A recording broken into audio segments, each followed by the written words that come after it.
नमस्कार, स्वागत है आपका विंध्य भारत में। मैं आपके साथ साक्षी गुप्ता। आइए बढ़ते। पीवी नरसिम्हा राव 20 जून 1991 को देश के प्रधानमंत्री बने।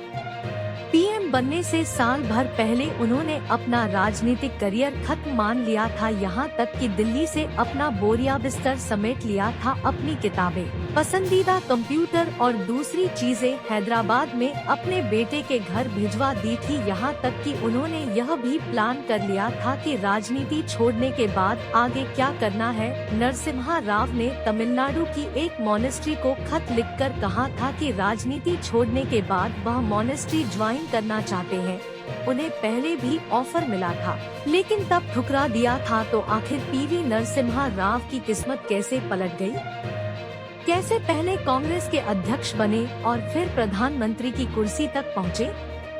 1990 में सियासी गलियारों में एक चर्चा जोर शोर से चली। वो चर्चा थी कि राजीव गांधी ने मन बनाया है कि अगर अगले साल लोकसभा चुनाव में पार्टी जीती तो कैबिनेट में युवा चेहरों को मौका देंगे। विनय सीतापति अपनी किताब the man who remade India, A biography of PV Narasimha Rao, the man who remade India में लिखते हैं कि इस तरह की कानाफूसी राव पीवी नरसिम्हा राव तक भी पहुंची। वह लगातार 8 चुनाव जीत चुके थे, लेकिन अब 69 साल की उम्र में किसी के आगे झुकने के लिए तैयार नहीं थे। यह सब देखते हुए उन्होंने खुद राजनीति से संन्यास लेने का मन बना लिया और तैयारी शुरू कर दी। राव संन्यास लेने की तैयारी कर रहे थे, लेकिन 21 मई 1991 की एक घटना ने सब कुछ बदल गया। तमिलनाडु में राजीव गांधी की हत्या कर दी गई और इस दुर्घटना ने पीवी नरसिम्हा राव की राजनीति को एक नए मोड़ पर खड़ा कर दिया। नरसिम्हा राव को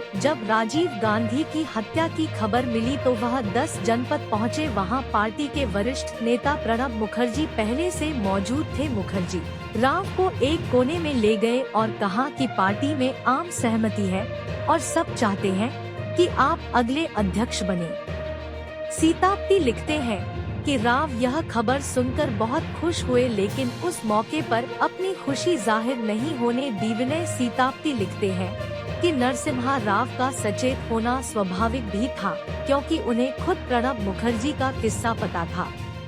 इंदिरा की हत्या के बाद प्रणब मुखर्जी ने खुद को उनकी कुर्सी के उत्तराधिकारी के तौर पर पेश किया और उन्हें इसका खामियाजा भुगतना पड़ा था। राजीव गांधी की हत्या के बाद कांग्रेस अध्यक्ष की रेस में कई कद्दावर नेता थे, मसलन अर्जुन सिंह, एनडी तिवारी, शरद पवार और माधव राव सिंधिया।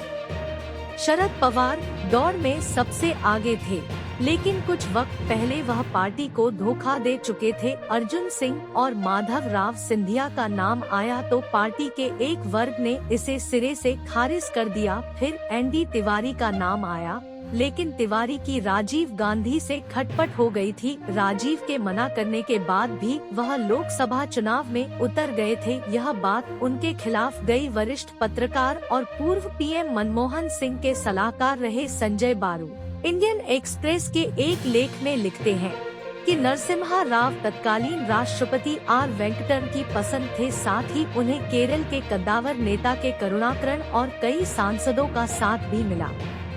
आखिरकार पहले वह 29 मई 1991 को कांग्रेस के अध्यक्ष चुन लिए गए। अगले ही महीने लोकसभा चुनाव में पार्टी ने 232 सीटों के साथ वापसी की और सबसे अनुभवी नेता होने के नाते नरसिम्हा राव प्रधानमंत्री